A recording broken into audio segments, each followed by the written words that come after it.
네, 우리 사도신경, 주기도문과 사도신경을 계속 또 함께 묵상하고 있습니다. 사도신경에는 대부분 이 진리의 내용에 대한 그런 진술 또 고백, 거기에 대한 우리의 믿음 이런 것들이 담겨 있는데 사람 이름은 그렇게 많이 등장하지 않습니다. 그런데 예수님 빼고는 두 사람이 등장합니다. 한 분은 동정녀 마리아고요. 그 다음에는 빌라도입니다. 굉장히 중요한 인물이라는 뜻이죠. 근데 이제 우리가 왜 빌라도가 선정이 됐을까를 조금 이제 생각해 볼 수 있습니다. 가룟 유다가 왜 아니죠? 예를 들면 직접적으로 가룟 유다가 예수님을 팔아서 십자가에 못 박히셨는데 왜 가룟 유다가 아니고 빌라도라 그랬을까? 여기에 대해서 우리가 생각해 봐야 되고, 그리고 또 사도신경이 사도들의 고백이 있으니까 우리가 성경을 보거나 아니면 사도들의 그런 어떤 뭐 고백이나 아니면은 삶이나 또 그런 것들을 정돈한 그런 책들이나 이런 걸 볼 때 뭔가 우리가 생각하는 그 이상의 뭔가가 있을 거다라고 생각하면서 일단 읽어야 되겠죠. 사도신경에도 중요한 예수님을 십자가에 못 박게 한 중요한 인물, 가룟 유다라든가 바리새인이라든가 그런 사람들이 아니고 빌라도라고 왜 그랬을까? 그리고 또 빌라도가 그렇게 아주 큰 정말 하나님의 나라의 역사에 대역 죄인이라고 하기에는 너무 또 나이스한 모습이 되게 많이 보인다. 그래서 이제 이걸 우리 삶에 적용을 할 수 있어야 되는데, 그러니까 우리가 어떤 그 진위 여부를 판단하는 데 있어서 우리는 배후나 아니면 그 동기나 그런 것들은 잘 모르는 경향이 있다. 그래서 이것을 우리가 함께 묵상하면서 제가 빌라도는 뭘 잘못했을까 이렇게를 하지 않고 나의라고 이제 앞에 형용사를 붙였습니다. 나에게 있어서 내 삶에 있어서 빌라도스러운 그런 것들은 어떤 점이 있고 어떤 점들이 빌라도를 하나님께서 정말 대역죄인처럼 이 사도신경에 등장할 정도의 동정녀 마리아와 대척 지점에 있는 그런 인물로 평가를 했을까? 나에게는 내가 생각하기에는 나는 이 정도면 괜찮은 것 같고 아니면은 큰 죄와 작은 죄들이 있는데 오히려 작은 죄는 크게 여기고 큰 죄는 작게 여기는 그런 건 뭐가 있을까? 이런 것들을 한번 돌아볼 수 있었으면 좋겠습니다. 자, 우선 빌라도를 얘기를 앞에다가 이 사도신경에 이렇게 얘기를 할 때는 항상 우리가 이제 앞뒤 좌우를 잘 봐야 된다 그랬죠. 그 앞에는 보니까 동정녀 마리아에 대한 이야기가 나옵니다. 그 뒤에는 보니까 십자가에 못 박혀 죽으시고 그런 다음에는 부활 승천하셨다라는 얘기가 나오고 있죠. 그러니까 사실 동정녀 마리아라든가 아니면은 부활 사건, 우리는 사건이라고 고백을 하는 거죠. 는 사실은 그걸 믿음으로 우리가 성령님께서 우리에게 그런 마음을 주시기 전에는 역사적이라고 보기에는 참 어려운 게 있습니다.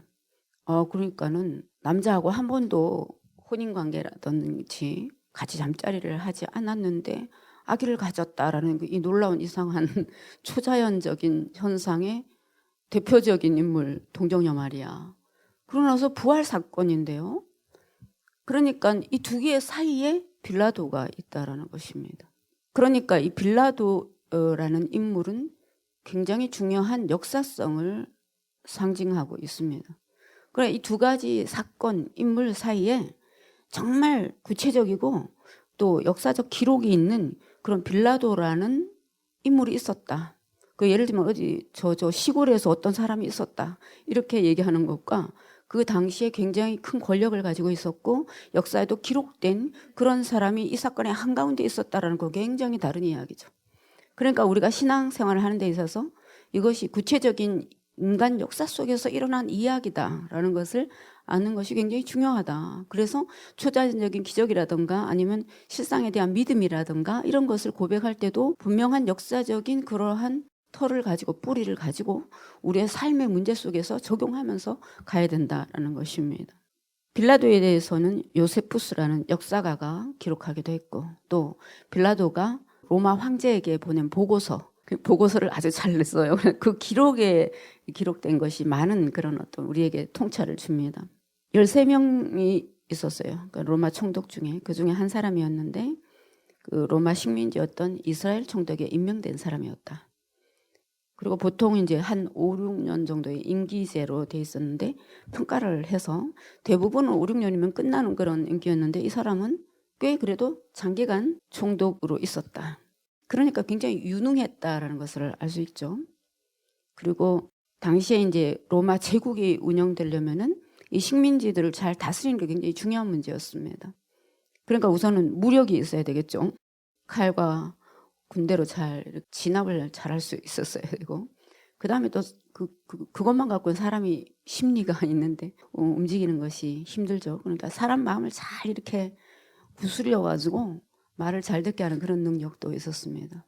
근데 이제 이 성경에는 어떤 모습만 나와 있냐면은 그래도 사람들을 배려하는 척하면서 이렇게 협상을 잘해가면서 문제를 무마시키는 그런 장면이 많이 지금 나오고 있는 중인 것입니다. 결혼도 한 사람이었어요. 지혜로운 아내가 있었는데 굉장히 조금 영적인 사람이었다. 그래서 너 꿈을 꿨는데 이런 조언도 하는 장면이 나옵니다. 그러니까 우리가 세상을 사는 데 있어서 어떤 힘을 가지고 권력도 가지고 또 큰 재산도 가지면서 많은 사람들에게 영향을 끼치는 그런 사람이 되고 싶죠. 우리는 영향력이 있는 그리스도인이 되고 싶어 합니다. 그리고 또 결혼 생활도 잘 하면 좋겠죠. 이왕이면 옆에 지혜로운 사람이 있으면 참 좋죠. 그 위기의 순간마다 잘 넘어가게 해주고 바른 길로 이렇게 인도해주면서 그런 사람이 있다면 우리의 삶이 굉장히 좋을 것입니다. 이렇게 구체적으로 어떤 시대 속에서 구체적인 역사성을 가지고 어떤 한 인물이 있었다라고 지금 사도신경은 얘기를 하고 있는 것입니다. 이렇게 하는데 이제 우리가 빌라도에 대해서 흔히 이제 갑론을 받기 있겠죠. 뭐 그렇게까지 뭐 그랬나? 라고 생각하는 그런 마음들이 보편적인 심리 속에 있는데, 그렇기 때문에 우리가 우리의 삶에 있어서도 이 빌라도성이 가지고 있는 악함에 대해서 인지를 잘 못할 수가 있습니다. 그래서 우선은 이 빌라도에 대해서 변호를 하는 입장들이 어떤 게 있는가를 잘 아는 것이 중요합니다. 첫 번째는 이제 잘못된 신학에 의해서 그렇게 생각하는 사람들이 있습니다. 예를 들면 필요악이었다. 예정론의 폐해입니다. 하나님은 그 모든 걸 다 알고 계실 거 아니냐. 그래가지고 이 빌라도를 선택하셔가지고 빌라도가 이런 일을 하게 만들었다. 그렇게 하면서 이 자유의지를 가지고 선택하면서 결정하는 그런 인간의 책임을 무화시키는 일을 합니다. 근데 사실은 이것은 시간의 개념에 대해서 잘 인식하지 못하기 때문에 그렇습니다. 그러니까 하나님이 모든 것을 아신다라는 것은 우리처럼 이렇게 태양력에 갇혀서 인과적으로 시간을 인식하는 그런 어떤 관점으로 아시는 것이 아니다라는 것입니다. 그러니까 영원한 시간 속에서 아신다 그러면 굉장히 긴 시간인가 보다. 롱롱 타임 어고부터 시작해서 저 미래의 끝 시간까지 전부 다 이렇게 아주 긴 시간이 흘러가는 것처럼 착각합니다. 그런데요, 이 태양력의 상대적인 시간을 빛의 속도만 따라잡으면 사실 그건 시간의 개념이 없어지는 것입니다. 그러니까 영원하신 하나님은 어제도 계셨고 오늘도 계시고 미래도 계시고 동시에 계시고 전체적으로 그 시간 안에 계시는 분이죠.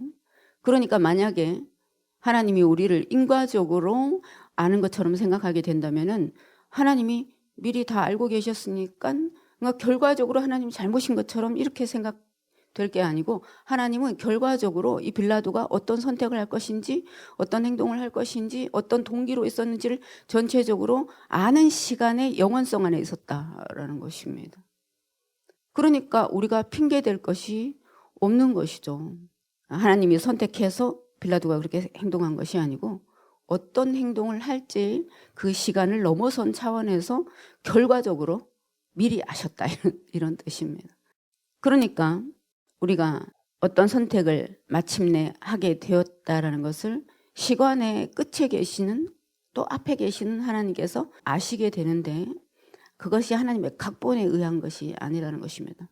그러니까 빌라도의 행동이 하나님의 어떤 뜻과 미리 선택한 어떤 것에 의해서 꼭 뚜각치처럼 그렇게 된 것이 아니고 그 모든 시간을 알고 계시는 하나님께서 결과적으로 보니까 빌라도가 그런 행동을 하게 됐다라는 것을 시간의 순서에 따라서 우리는 이해하고 있는 것이죠.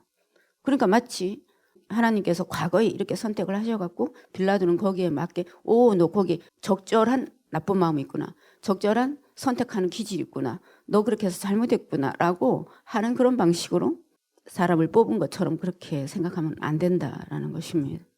그 다음에 우리가 이제 성경을 보게 되면은 그래도 그 사람 꽤 괜찮은데 이렇게 생각하는 그런 장면들이 나옵니다. 꽤 나이스한데 이렇게 생각되는 그런 장면들이죠. 예를 들면 요한복음 18장에 보면은 빌라도가 이제 관청에 있겠죠. 총독이니까 엄청난 군중들이 몰려오게 됩니다. 밤에 왔다 그랬어요. 그러니까 사실은 이 재판이 열리지 않은 시간인데 잠옷 입고 있다가 폭도들이 말하자면 몰려온 거죠. 그러면서 재판 빨리 해달라고 이렇게 합니다. 근데 거기엔 이유가 있겠죠. 왜 정상적으로 낮에 재판이 이루어지지 않았죠? 왜 밤에 그렇게 몰래 해치우려고 하는 거죠? 여러분 몰래 해치우는 건 뭔가가 있습니다. 빌라도를 밖으로 불러냈습니다. 그러면 예를 들어서 그래도 이 사람 보면은 그래도 백성들이랄까 또 아니면은 좀 약한 그런 사람들이랄까 이런 사람들에 대해서 굉장히 좋은 태도를 가지고 있다 이렇게 얘기를 하는 사람들도 있습니다. 예의 바른 지성이었나 봐. 그러니까 밤에 막 쳐들어가고 이렇게 하는데도 그거를 만나주잖아 이렇게 얘기를 하고 있는데 사실은 그것이 이 빌라도에 대해서 우리가 평가할 수 있는 좋은 이미지의 그런 내용들은 아니다라고 할 수 있습니다. 그러니까 우리는 표면적인 어떤 것을 보면서 우리가 가지고 있는 어떤 선입견 아니면 이런 것은 참 뭐 어떤 배려하는 행동이야 라든가 어떻게 그렇게까지 해서 라는 그런 어떤 것에 꽂혀서 사람들을 평가하는 경우가 되게 많다라는 것이죠. 그렇기 때문에 우리가 전체적으로 사람을 보고 동기를 보고 그다음에 그 의도가 뭔지를 아는 것은 굉장히 어렵습니다. 그러니까 이런 상태에서 이제 빌라도가 이제 뭐 옷을 주섬주섬 입고 나왔겠죠. 사실 이제 이 이스라엘 폭도들은 예수님을 이미 저 사람은 범법자 죽여야 된다라는 그런 어떤 분명한 목적을 갖고 있었습니다. 그러니까 목적과 동기가 굉장히 중요하고 배후가 또 있어야 했는데 그 배후는 누구였냐면은 종교 지도자들이라고 할 수 있는 바리새인들.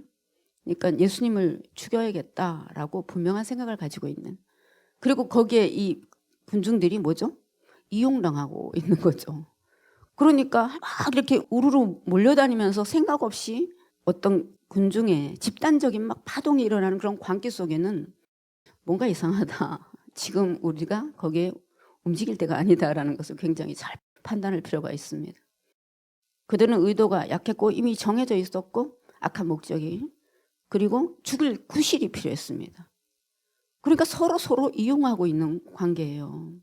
그러니까 빌라도는 이 사람들이 어떻든지 폭동은 안 일으켜야 되고 살살 구슬려서 내가 이렇게 총독 자리를 계속 유지할 수 있어야 된다. 그런 의도와 속셈이 있었고요. 이 사람들은 이미 자기들의 어떤 것 거기도 이득이란 게 있었습니다.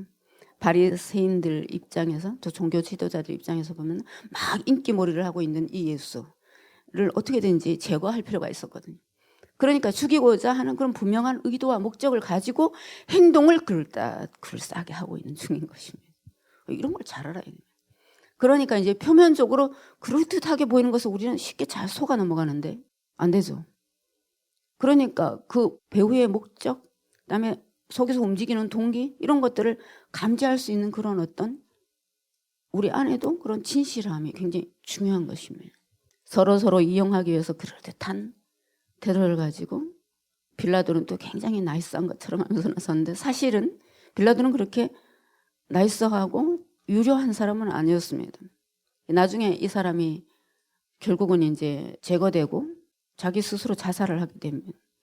근데 그 이유 중에 뭐가 있냐면은 너무 잔인한 사람이었다라는 평가가 있습니다. 그러니까 속은 그렇게 잔인하고 또 폭동들을 너무 그냥 그 말하자면은 힘으로서야 살상하고 거기에 얼마나 많은 그 악한 그런 방법들이 있겠어요. 자기 군대도 있겠죠. 또 잔인할수록 좋은 조폭 군대였을 것입니다. 아마도. 일종의 사이코패스 집단 같은 것이죠. 거기에는 사람을 아무리 죽여도 괜찮다라는 이미 어떤 명분이 딱 이렇게 있게 되고요.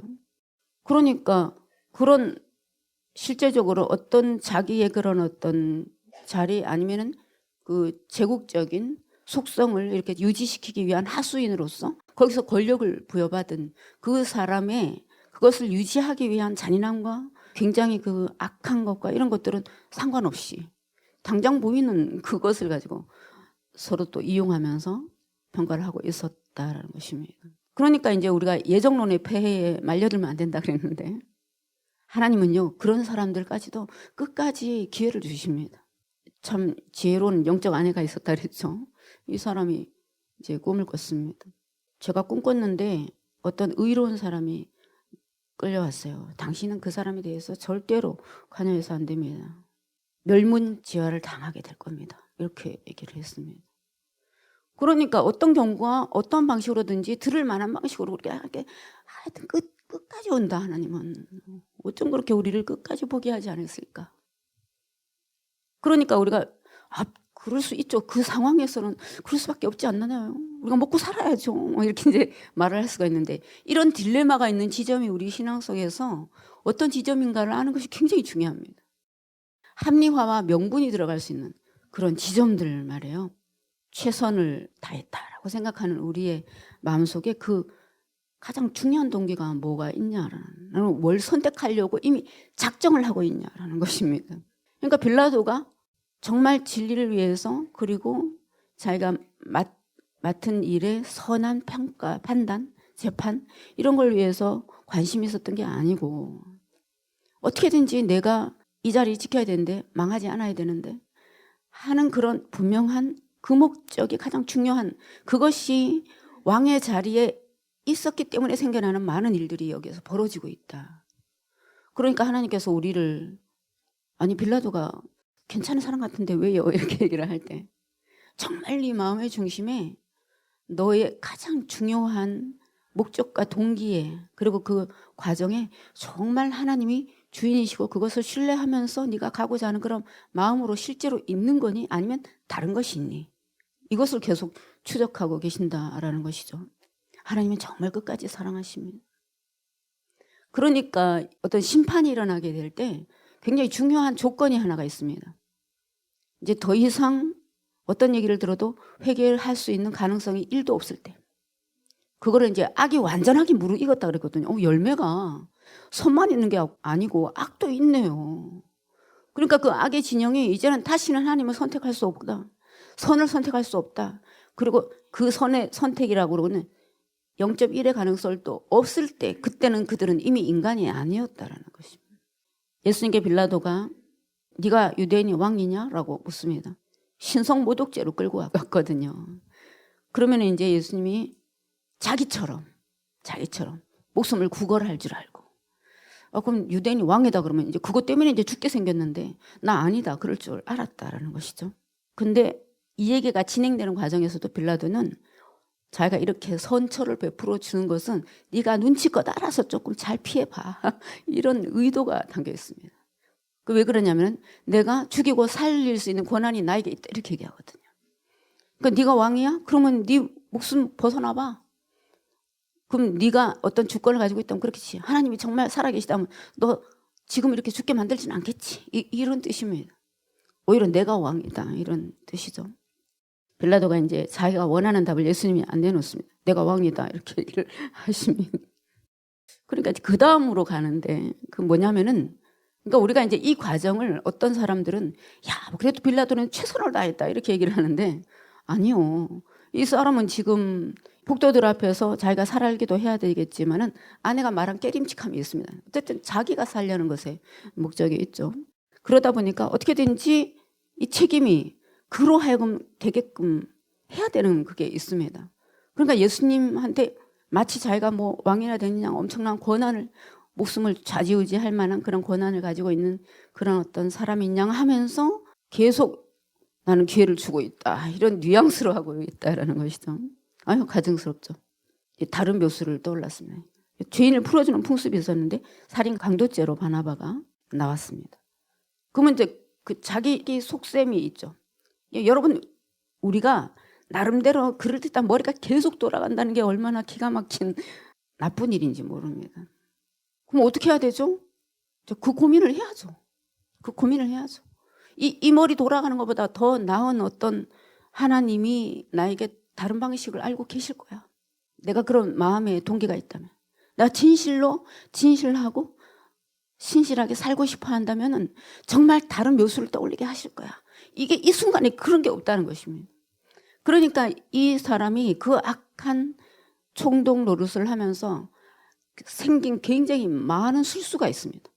계산도 있습니다. 이렇게 하면 이렇게 다뤄질 것이다 라는 그런 어떤 계산도 작용하고 있죠. 그것이 계속 그러고 있는데 그것을 그래도 빌라도는 참 그래도 우리 편이었어. 그래도 최선을 다해서 이렇게 얘기하면 안 된다는 것이죠. 거기에는 이런 생각이 있었습니다. 설마 강도살인죄를 풀어주라고 하겠어? 이 사람 그런 사람은 아니잖아.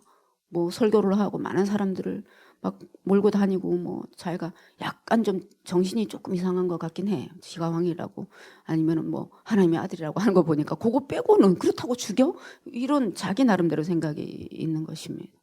근데 이게요 엄청 나이브한 거죠. 엄청 나이브한 것입니다. 그러니까 하나님이 이 악의 권세나 실체에 대해서도 우리에게 계속 기회를 주십니다.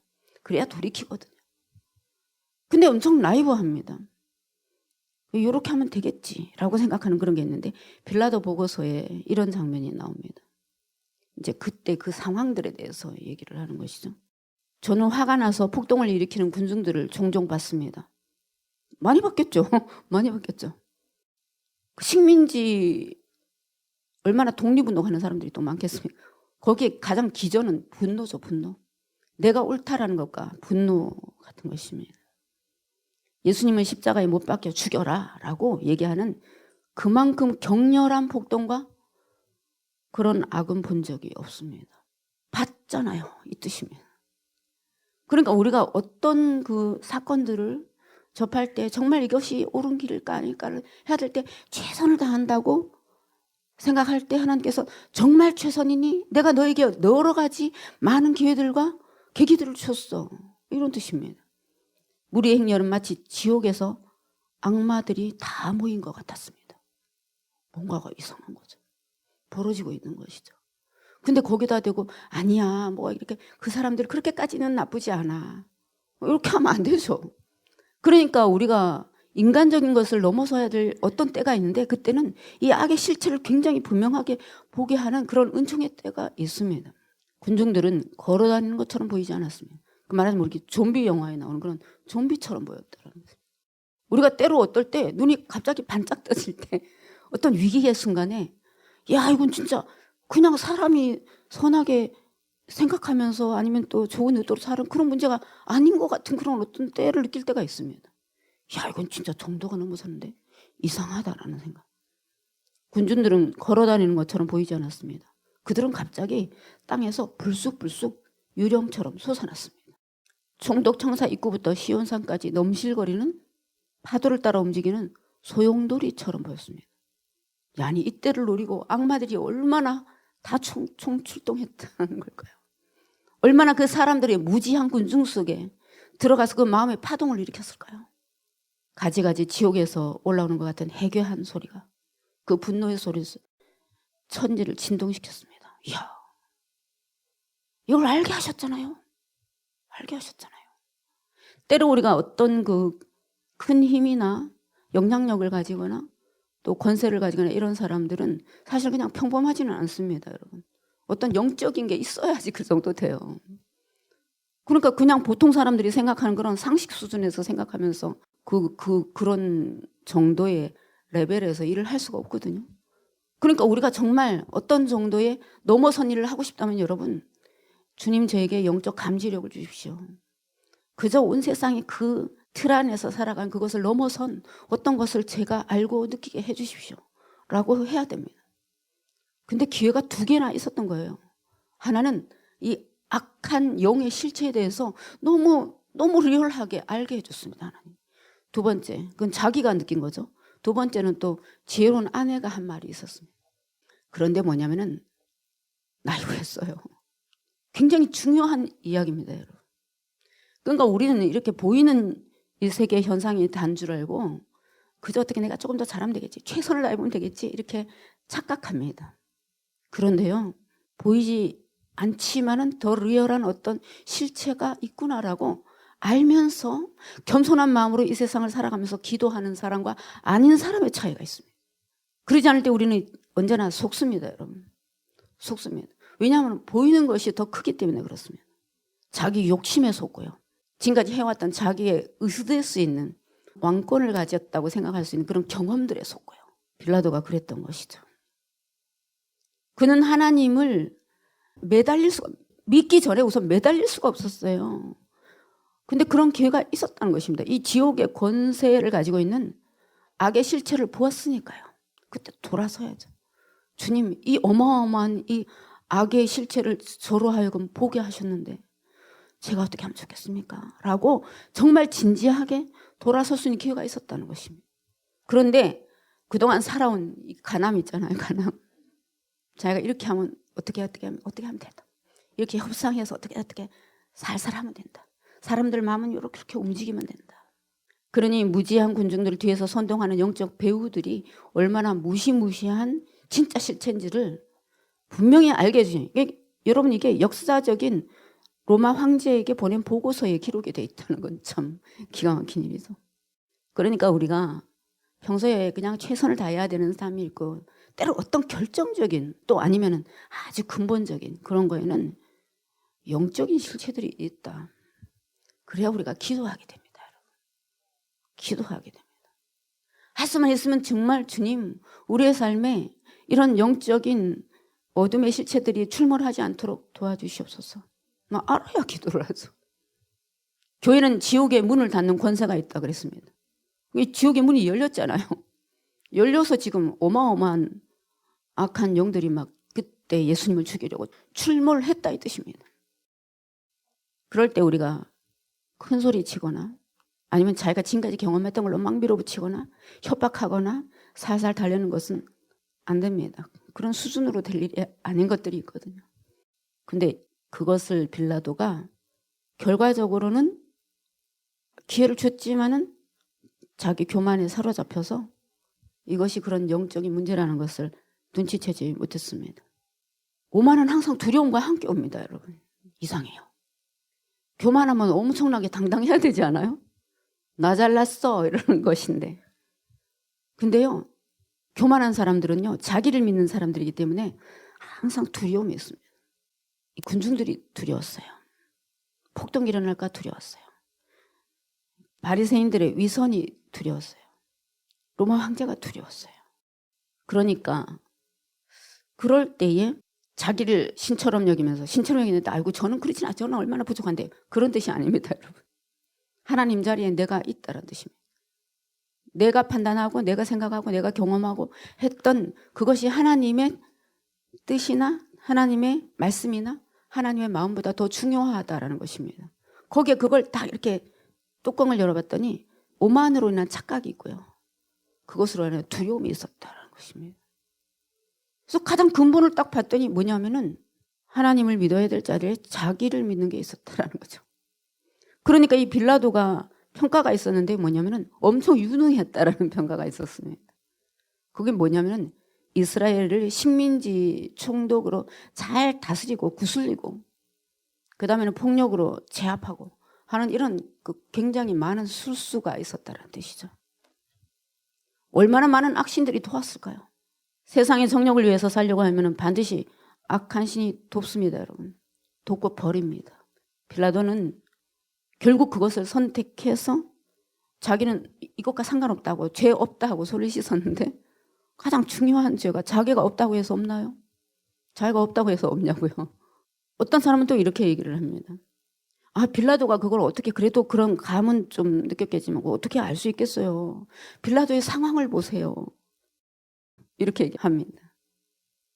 합리화죠. 근데 하나님께서 이렇게 얘기하십니다. 내가 살아있다니까. 네가 알고자 했다면, 네가 거기서 벗어나고자 했다면 내가 어떤 식으로든 너를 도울 수 있어. 이런 뜻입니다. 근데 너는 내가 없는 것처럼 취급했어. 너는 거기에 대해서 진지하게 생각하지 않아. 너에게 가장 중요한 것은 그 자리를 지키는 것밖에 없었어. 근데 결과적으로요, 지킬 수 없었어요. 이제는 폭동이 막 사방팔방에서 막 이러는데 한 번 있잖아요. 저쪽 진영의 어둠의 권세들에게 우리가 지고 주도권이 넘어가면은 가만두지 않습니다. 절대로. 그러니까 이제 이 이스라엘이 빌라도가 무능했다. 결국은 자기들이 악한 의도로 하는 것을 빌라도가 거기에 결국은 되도록 묵인했다라는 그 나약함을 보고 물어뜯으려고 작정이 일어나기 시작합니다.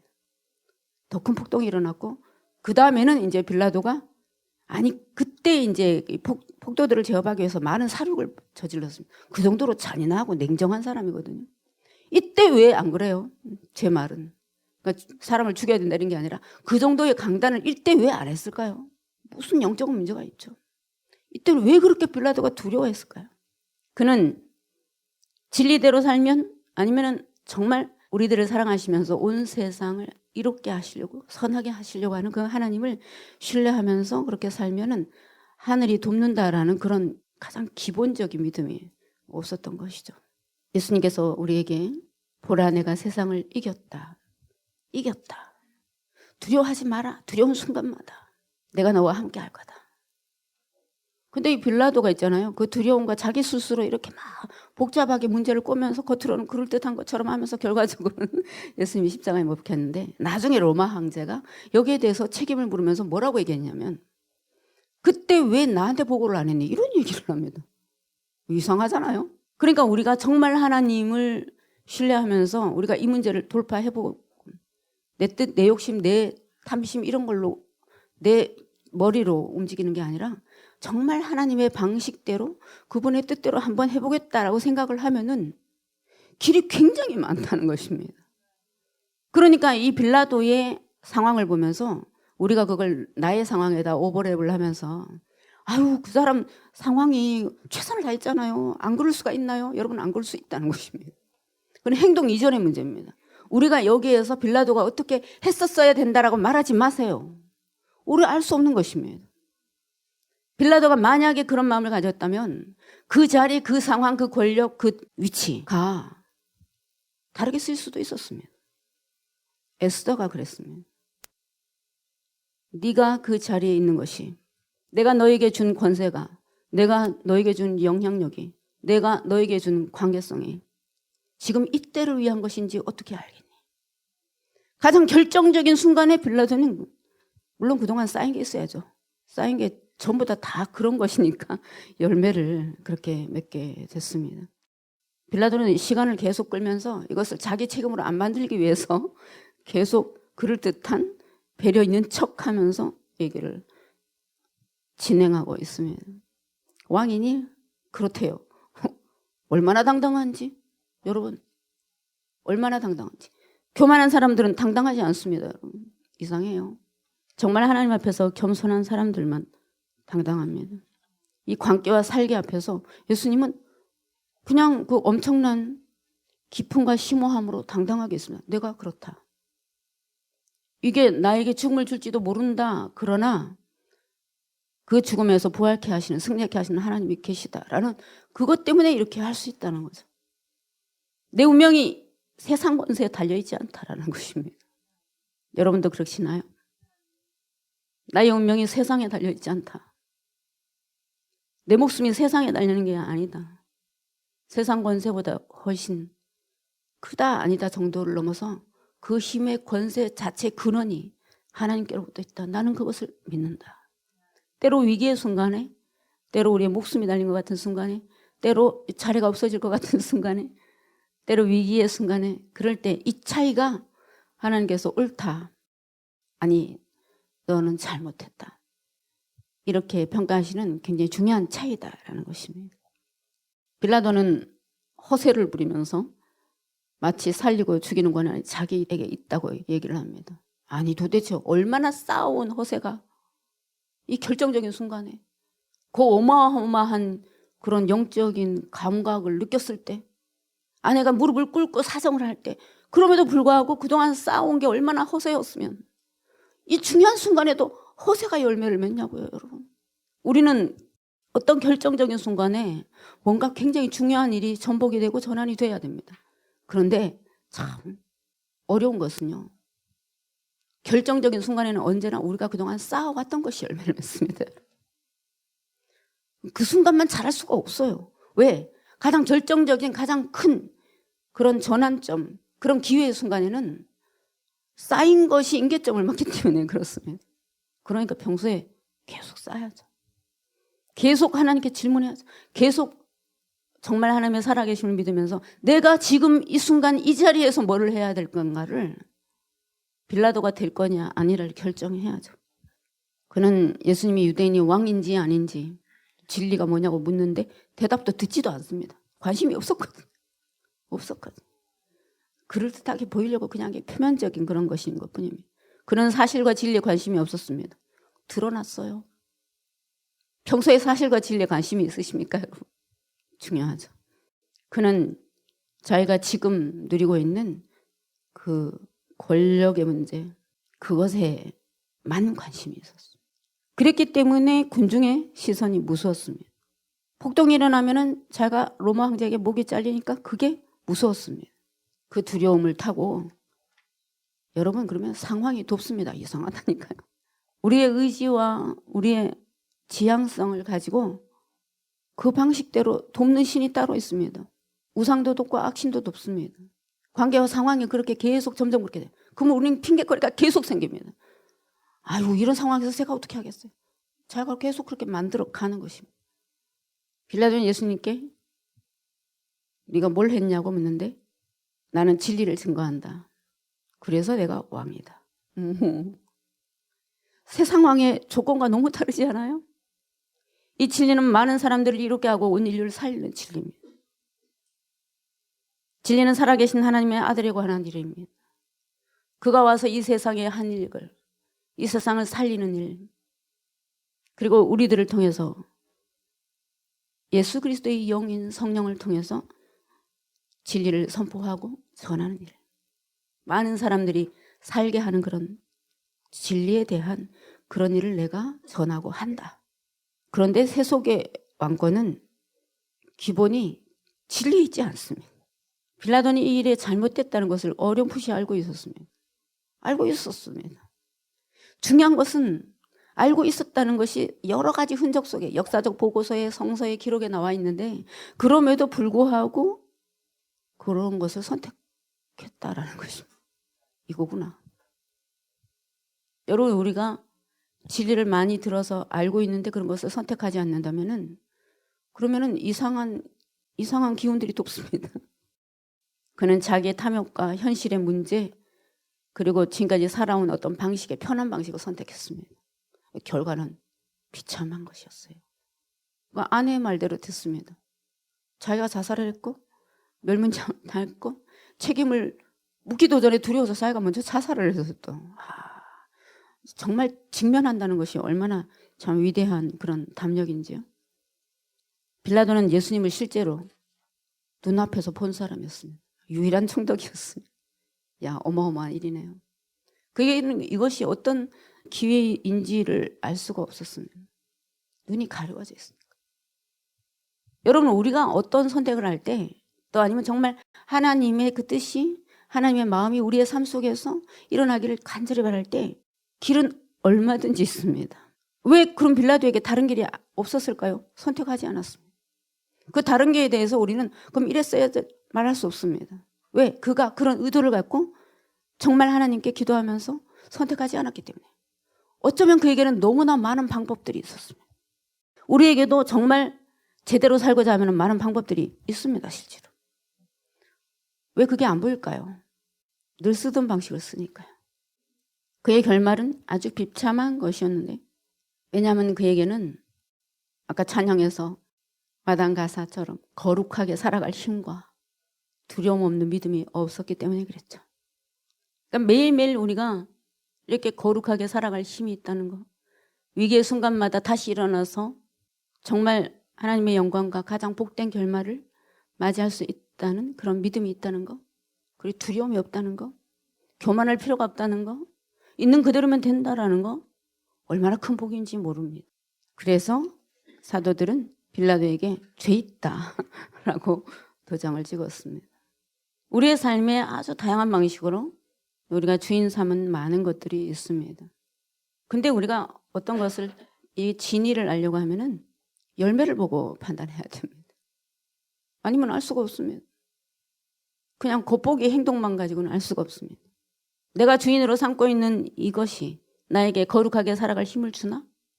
두려움 없는 믿음을 주나? 그리고 마침내 나도 좋게 하고 모두를 좋게 하는 그런 결말을 맺나? 그 질문 앞에서 우리가 무엇을 내려놔야 될지, 내려놓는 것은 중요하지 않습니다, 여러분. 혼자서 내려놓는 게 중요한 게 아니고 하나님께 의탁한다는 게 중요한 관계가 중요하죠. 그분이 살아계신가, 내 삶을 알고 계신가, 끝까지 나를 사랑하시면서 기회를 계속 주시는 것과 믿음을 사용하기를 바라는 그런 그 하나님의 마음 앞에서 내가 그렇게 살고자 하면 반드시 방식이 있다, 반드시 묘수가 있다, 반드시 길이 있다, 그렇게 믿으면서 살아가는 우리 되기를 축복합니다.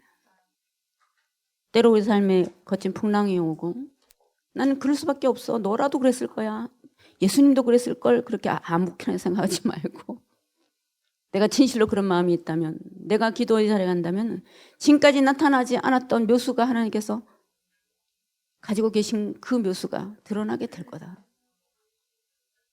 성경에 기록되지 않은 것은 내 삶이기 때문에 그렇다. 내가 태어나기 전에 성경이 기록됐으니까. 지금 내 삶 속에서도 하나님은 계속 네가 그렇게 살고자 하면 내가 분명한 방식을 가지고 있다. 묘한 길이 있다. 내가 남겨둔 사람들이 있다. 새로운 환경, 관계에 있다. 우리의 마음을, 우리의 왕권을, 또 내가 주인을 삼고 있는 모든 방식들을 내려놓고 주님을 사랑하면서 그분의 반석 위에 서서 늘 결정적인 순간마다 가장 옳은 선택을 하고 그리고 열매를 맺는 우리 됩시다.